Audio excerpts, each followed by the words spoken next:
வணக்கம். காங்கிரஸ் தனக்கு ஒரு பெரிய செல்வாக்கு இருக்கு அப்படின்னு சொல்லி காங்கிரஸ்ல இருக்கக்கூடிய பல தலைவர்கள் விஜய் கூட தைரியமா கூட்டணி பேசலாம் அப்படின்னு இருக்காங்களா? இல்லை, அதாவது இந்த எலெக்ஷன் எப்படி பார்க்கணும்னு கேட்டிங்கன்னா, தமிழ்நாட்டை பொறுத்த வரைக்கும் பாஜக இதை ஒரு பெரிய ப்ரெஸ்டீஜியஸ் ஃபைட்டாக பார்க்குது. தமிழ்நாடு அண்ட் கேரளா, வெஸ்ட் பெங்கால், பாஜக உள்ளே நுழைந்து அதிகாரத்தின் சாவியை தொட முடியாத மாநிலங்கள் இந்த 3 மாநிலங்கள் தான் இன்றைக்கி. மற்ற மாநிலங்களில் இதர் அவங்களே ஆட்சிக்கு வந்துட்டாங்க, இல்லை அவங்க கூட்டணி கட்சிகள் ஆட்சியில் இருக்கிறாங்க. இதில் ராகுல் காந்தி பாராளுமன்றத்திலே சவால் விட்டார், உன்னால் முடிஞ்சா நீ தமிழ்நாட்டில் பாரு சவால் விட்டார். அந்த மாதிரி ஒரு citadel of anti communal politics, வகுப்புவாத அரசியல் தீண்ட முடியாத ஒரு மாநிலம்ங்கிறத பிடிச்சி வச்சுட்டு உட்கார்ந்துருக்கிறோம். அவங்க அதை உடச்செறியணும்னு நினைக்கிறாங்க. இந்த சூழல்ல இந்த கட்டுக்கோப்பாக இருக்கிற இந்த கூட்டணி ட்ரைடு, டெஸ்டட் அண்ட் ப்ரூவ்ட், ரொம்ப கொள்கை ரீதியா முரண்பாடுகள் இல்லாம இருக்கிற கட்சிகள் எல்லாருமே ஒரு சித்தாந்தத்தில் உறுதியா ஆன்டி பிஜேபியா இருக்கிறோம். இதுல இருந்து போய் விஜய் கூட போறது என்ன வகையில என்ன தனிப்பட்ட முறையில் எனக்கு தெரியல. அது என்ன ஆதாயம் இருக்கணும்? அவர் இஸ் நாட் ப்ரூவ்ட் ஹிம்செல்ஃப். ரெண்டாவது, இன்னும் ஐடியாலஜி அவருக்கு, அதெல்லாம் அவர் இன்னும் கிளாரிட்டி வரணும்ல. ஆனால் தேர்தல் அப்படிங்கும்போது, கூட்டணி அப்படிங்கும்போது பல தலைவர்கள் விஜய் விரும்புகிறாங்க, தாவிகா விரும்புகிறாங்க. இல்லை, அது நீங்கள் தூரத்து பச்சை கண்ணுக்கு அழகுன்னு சொல்கிற மாதிரி அவர் ஒரு தடவை டெஸ்ட்டை ப்ரூவ் பண்ணணும். அதுக்கு பிறகு அவரோட சேர்ந்து நம்ம களப்பணி ஆற்றணும் ஒரு 2-3 வருஷம். இப்போ திராவிட முன்னேற்ற கழகத்தோடு சேர்ந்து நம்ம 5 வருஷம் 10 வருஷம் ஃபீல்டில் ஒன்றா நின்றுருக்கிறோம், கம்யூனிஸ்டோட நின்றுருக்கிறோம், விடுதலை சிறுத்தைகள் நின்றுருக்கிறோம், களப்பணி ஆட்டியிருக்கிறோம், போராட்டங்கள் நடத்தியிருக்கிறோம், பொதுக்கூட்டங்கள் நடத்தியிருக்கிறோம். இதை மாதிரி ஒரு செயல்பாடுக்கு வந்த பிறகு தானே அதை பற்றியெல்லாம் யோசிக்க முடியும். திடீர்னு உட்காந்து உடனே அலையன்ஸ் போட்டு அந்த அலையன்ஸ் ஒர்க் அவுட் ஆகிடுமா? அரசியல் அது சாத்தியமா? அது விரும்புகிறாங்களா இல்லையா? யாரு? நிறைய காங்கிரஸ் தலைவர்கள் விரும்புகிறாங்கன்னு என்ன சொன்னால், எல்லாருக்கும் காங்கிரஸுக்கு கூடுதல் இடம் வேணுங்கிற எண்ணம் எல்லா காங்கிரஸ்காரர்களுக்கும் இருக்குது, இன்னும் நான் உட்பட. இந்த 25 இடங்கள் என்பது இது காங்கிரஸுக்கு எந்த பயனும் இல்லை. எந்த வகையிலையும் இந்த 25 இடங்களில் 17-18 இடங்களில் ஜெயிச்சு காங்கிரஸ் கட்சிக்கு அரசியல் ரீதியாக ஏதாவது பயன் இருந்ததா? ஒரு பயனும் இல்லை.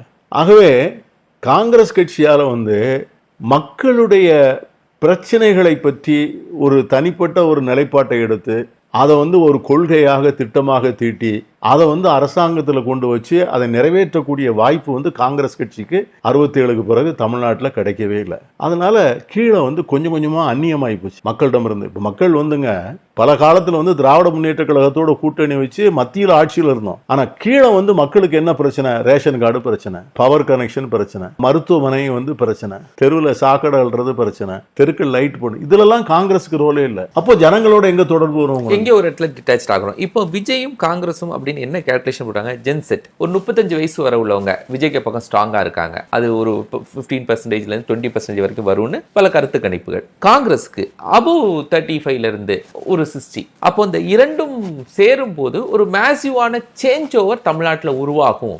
இட் கேனாட் ஹேப்பன் ஓவர் நைட்டில். அது நீங்க எவ்வளவு உரையாடல் வந்திருக்கணும் அதுக்குள்ள. அந்த உரையாடலே உங்களுக்கு இல்லையா? ராகுல் காந்தி பேசுறாரு 2 முறை போன்ல. ராகுல் காந்தி கண்டலன்ஸ் கேட்டாரு. இப்போ அவர் அவருடைய மாநாட்டுக்கு ராகுல் காந்தியை கூட்டு வந்துட்டாரா? இல்லை அவருடைய மாநாட்டுக்கு செல்வ பெருந்தகை அழைச்சிட்டாரா?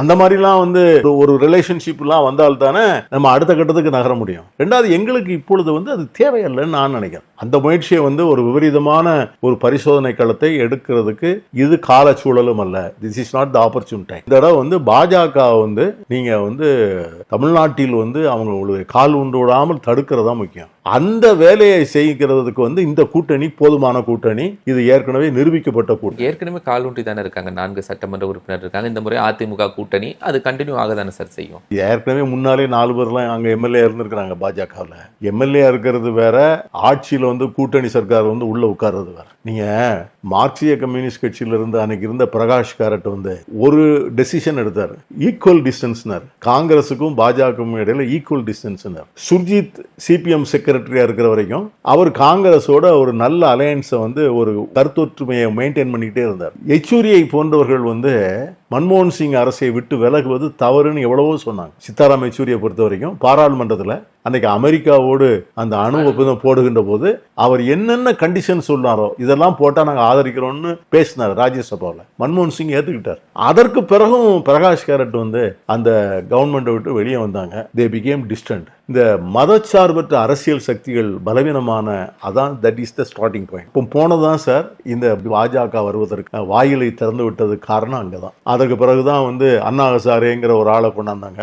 ஊழல்னு சொன்னாங்க, அந்த லோக்பால்னு சொன்னாங்க. இப்போ ஊழல் என்னாச்சு, லோக்பால் என்னாச்சு, அண்ணா ஹசாரே என்னானாரு, யாருக்கும் எந்த கேள்வியும் இல்லை. மன்மோகன் சிங் கவர்மெண்ட் போனது மட்டும் இல்லை, காங்கிரஸ் கவர்மெண்ட் போச்சு. மதச்சார்பற்ற அரசியல் சக்திகளை ஒவ்வொரு மாநிலமாக பலவீனமாக்கி. உண்மையாக சார், நீங்கள் சொல்ற கரெக்ட். மதசார்பின்மை அப்படிங்கிற ஒரு விஷயத்தில் இப்போ அலைன்ஸ் பண்ணியிருக்காங்க பிஜேபியோட. பத்திரிகைகள் எழுதுறது செய்தி எப்படி எழுதுறாங்கன்னா, திமுகவும் அதிமுகவும் தாங்கள் ஆட்சி அரியணையில் உட்காரணும் அப்படிங்கிறதுக்காக காங்கிரஸ் கட்சியை மாற்றி மாற்றி பயன்படுத்திக் கொள்றாங்க. காங்கிரஸ் கட்சியால தனித்துவமா தமிழ்நாட்டுக்குள்ள ஒரு இடத்துக்கு உருவாக்க முடியல. இல்லை, அது வந்து நிச்சயமாக வந்து காங்கிரஸ் அந்த மாதிரி ஒரு எக்ஸ்பெரிமெண்ட்டை வந்து பண்ணத்தான் செய்யணும். நாங்கள் பண்ணோம், தலைவர் மூப்பனார் தலைமையில் 89 பண்ணோம். 89 பண்ணி எங்களுக்கும் அதிமுகவுக்கும் இடையில டிஃபரன்ஸே வந்து ஒரு சீட்டு தான். அந்த ஒரு சீட்டில் தான் அந்த அம்மா எதிர்கட்சி தலைவரானது. நான்லாம் அப்போ தான் ஜெயிச்சு வரேன். 89 அதிமுக இல்லாமல் திமுக இல்லாமல் நான் என்னுடைய மாவட்டத்திலிருந்து தான் வந்து 7 சட்டமன்ற உறுப்பினர்கள் ஜெயிச்சு வரோம். திருநெல்வேலி மாவட்டத்திலிருந்து கேட்டிங்களா. நான் வந்து அதிக ஓட்டில் ஜெயிக்கிறேன். எனக்கு ஜாதியும் கிடையாது, ஜனமும் கிடையாது. தென்காசி தொகுதியிலிருந்து காங்கிரஸை மட்டுமே நம்பி அந்த முயற்சியை வந்து கடைசியில் அந்த ஒரு எலெக்ஷனோட அந்த முயற்சி போயிடுச்சு. அதை கண்டினியூ பண்ணியிருந்தோம்னு வச்சுக்கோங்க, காங்கிரஸ் வந்து நான் தான் 5 வாய்ப்புகளை வந்து தவறு விட்டுட்டோம். Mist 5 opportunities. இந்திரா காந்தி இறந்தது, ராஜீவ் காந்தி இறந்தது, நீங்கள் வந்து எம்ஜிஆர் இறந்த பிறகு உள்ள வெற்றிடங்கள், அதற்கு பிறகு கலைஞருடைய தலைமையில் வந்து ஆட்சி நடக்கின்ற போது அவங்ககிட்ட 90 பேர் தான் இருந்தது 2006. அது மாதிரி வந்து ஆட்சியில் அமரக்கூடிய வாய்ப்புகளை வந்து 5 முறை காங்கிரஸ் இழந்துருச்சு. அதனால தான் இன்னைக்கு வந்து கீழே ரொம்ப அடிமட்டத்தில் வந்து ரொம்ப வந்து அதை பிடிச்சி இழுக்கிறது ரொம்ப கஷ்டமாக இருக்கும். ஸோ இதுக்கு மாற்று வேணுங்கிறதுல வந்து ஒரு as a Congress man I sincerely feel. But அதுக்கு வந்து you have to pay a price. ஒரே நாளில் வந்துடாது. அதுக்கு வந்து ஒரு 10 ஆண்டுகள் காங்கிரஸ் கட்சி தயாராக இருக்கணும். அதிகாரத்தை வேண்டாம், பார்லிமெண்ட் எலெக்ஷனாலும் சரிதான் அப்படின்னு சொல்லணும். உள்ளாட்சி தேர்தலில் தனியாக நின்றுன்னு சொல்லிட்டு அசம்பிளி எலெக்ஷனுக்கு கூட்டு வரணும்னு சொல்றது, இல்லை அசம்பிளியில் வந்து தயாராக நின்று பார்லிமெண்ட் எலெக்ஷனில் கண்டிப்பாக கூட்டு வைக்கணும், நாட்டை காப்பாற்றணும், அதெல்லாம் அந்த ஆர்குமெண்ட்டெல்லாம் விட்டுறணும். 10 வருஷம் என்ன ஆனாலும் காங்கிரஸ் தனித்து தான் நிற்கும் அப்படின்னு சொன்னீங்கன்னா காங்கிரஸ் வளரும். சார், பொதுவாக காங்கிரஸ் மேலிட பொறுப்பாளர் வரும்போது இங்கே கூட்டணி இது சம்பந்தமாக தான் பேசுவாங்க. ஆனால் இந்த முறை கிருஷ்ணோடங்கர் வந்த பிறகு இங்கே பெண்களுக்கு எதிரான குற்ற சம்பவங்கள் எல்லாம் தமிழ்நாட்டில் அதிகரிச்சிருக்கு அப்படின்னு ஒரு அரசை குற்றம் சுமத்துறது மாதிரியான விஷயங்கள்லாம் பேசுறாங்க. இன்னொன்று, காங்கிரஸ் மேலிட பொறுப்பாளர் மாற்றப்பட்டதுக்கு கூட்டணி அலைன்ஸ் மாறுது, அதுக்காக தான் காங்கிரஸ் மேலிட பொறுப்பாளரே மாற்றப்பட்டார்கள் அப்படிங்கிற. இப்போ நீங்கள் வந்து இடதுசாரிக்கு நம்ம சிபிஎம் பேசுறது இல்லையா? காங்கிரஸ் இதுவரை பேசல. பேசணுங்கிறேன் நான் வந்து நீங்க அதான் தப்பு பண்றீங்கன்னு சொல்றேன். நான் தமிழ்நாடு காங்கிரஸ் தலைவர்கிட்டே நான் பேசுறேன். You should be the first person. நாளைக்கு வந்து ஏதாவது ஏன், because we are not in the government. அப்போ நமக்கு என்ன ரோல், காங்கிரஸ்க்கு என்ன ரோல்? சிபிஎம் பண்ற மாதிரி பண்ணுங்க. திருமாவளவன் கூட வந்து சில நேரங்களில் வந்து கவர்மெண்ட் செய்யறது சரியில்லைன்னு தானே சொல்றாரு. அதை முதலமைச்சர் ஒன்றும் வேண்டான்னு சொல்லலையே. அல்லது முதலமைச்சரை பார்த்து நீங்கள் சொல்லுங்கள், இது மாதிரி இதுக்கு மாற்று திட்டம் நாங்கள் வச்சுருக்கோம்னு சொல்லுங்கள். அந்த மாதிரி ஒரு ஆட்டிடியூடை வந்து காங்கிரஸ் எடுக்கணுங்கிறதும் என்னுடைய நிலைப்பாடு. ஒரே ஒரு நிறைவாக ஒரு கேள்வி சார். ராகுல் காந்தி அவர்களுக்கும் பிரியங்கா காந்தி அவர்களுக்கும் விஜயோடு கூட்டணி சேர்வது அப்படிங்கிறது ஒரு விருப்பமான விஷயமா இருக்குன்னு பரவலாக ஒரு செய்தி இருக்குது. அது குறித்து உங்களுக்கு? அது வந்து ஒரு ஊடகத்தில் கசிய விடப்படுகிற ஒரு செய்தி தானே ஒழிய அதுக்கு எந்த விதமான ஆதாரம் இருப்பதை போன்ற எவிடன்ஸ் எனக்கு ஒன்றும் கிடைக்கல. அந்த மாதிரிலாம் வந்திருந்தாங்கன்னா ஓவர் நைட்டு சொல்லிடுவாங்க சார். Over night. அதனாலதான் மாணிக்கம் தாக்கூர், ஜோதிமணி, இவங்கெல்லாம், ராஜேஷ்குமார் போன்றவர்கள்லாம் அப்படியே தாவேகா சம்பந்தமா சொல்றதும், காங்கிரஸ் கட்சியினுடைய தேசிய செயலர் வேணுகோபால் அவர் 3 மாநிலங்கள்ல நமக்கு நல்ல ஒரு பெனிஃபிட் கிடைக்கும் விஜயோட அப்படிங்கிற கருத்துக்களை ஒவ்வொரு வகையில வெளிப்படுத்துறது. நீங்க சொல்றது எல்லாம் வந்து பாத்தீங்கன்னா வேணுகோபால் அவர்களோ காங்கிரஸ் ராகுல் காந்தியோ பிரியங்கா காந்தியோ இதுவரைக்கும் அபிஷியலா யார்கிட்டையும் தமிழ்நாடு காங்கிரஸ் தலைவர்கிட்ட யார்கிட்டையும் பேசினதில்லை. கேட்டிங்களா? இது வந்து எல்லாருக்கும் வந்து என்ன ஒரு ஆசை இருக்குது. ராஜேஷ்குமாருக்கும் ஆசை இருக்குது, என் நண்பர் அழகிரிக்கு ஆசை இருக்குது. ஆட்சியில் பங்கு வேணும், அதிகாரத்தில் பங்கு வேணும், கூடுதல் இடங்கள் வேணும். சில பேர் வந்து ஊடகங்களில் வெளிப்படையாக பேசுகிறாங்க, சில பேர் வந்து உள்ளுக்குள்ள எங்களுடைய ஃபோரத்தில் இதை வலியுறுத்துகிறோம். இது ரெண்டுக்குள்ள வித்தியாசம் இருக்கு.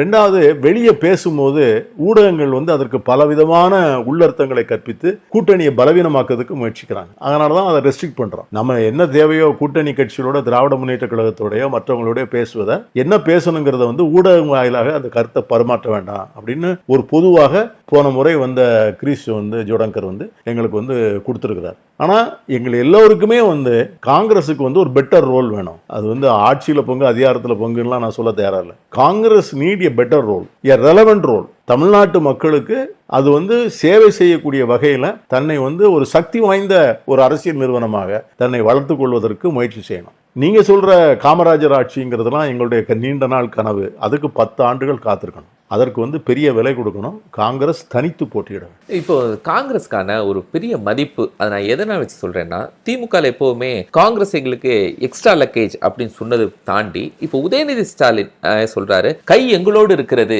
அப்படின்னு சொல்ற அளவுக்கு ஒரு எக்ஸ்ட்ரா மைலேஜ் காங்கிரஸுக்கு வந்திருக்குன்னா எதனாலேன்னு நினைக்கிறீங்க சார்? இப்போ நீங்கள் வந்து நீங்கள் அண்ணா நகர்லேருந்து கோட்டைக்கு போகணுன்னு வச்சுங்களேன், ஆட்டோவுக்கு 10 ரூபா வேணும். உங்கள்கிட்ட 8 ரூபா இருக்குது, என்கிட்ட 2 ரூபா இருக்குது. நான் வந்தால் தானே நீங்கள் போக முடியும். நீ 8 ரூபா இருக்கிறதுனால ஏறி போயிட முடியுமா? 2 ரூபா வச்சிருக்கிறேன் நீங்கள் பக்கத்தில் உட்கார வச்சு தானே ஆகணும். ஸோ கூட்டணிங்கிறது அதுதான். இது வந்து எல்லாருக்கும் பொருந்தும், இது காங்கிரஸுக்கும் பொருந்தும். இப்போ காங்கிரஸ் 2 ரூபாய் வச்சுட்டு என்ன பண்ணுறது?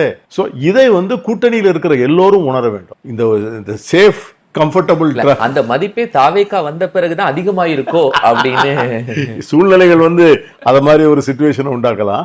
பட் இருந்தாலும் இந்த கூட்டணி வந்து இன்டாக்டா இருக்கு. இந்த கூட்டணியை வந்து நிச்சயமா வந்து முதலமைச்சர் வந்து ஸ்பெஷல் கேர் எடுத்துக்கிறாரு. இந்த கூட்டணியை வந்து இன்டாக்டா வச்சிருக்கணுங்கிறதுல ராகுல் காந்திக்கும் முதலமைச்சருக்கு இடையில ஒரு பெரிய பெர்சனல் பாண்ட் இருக்கு.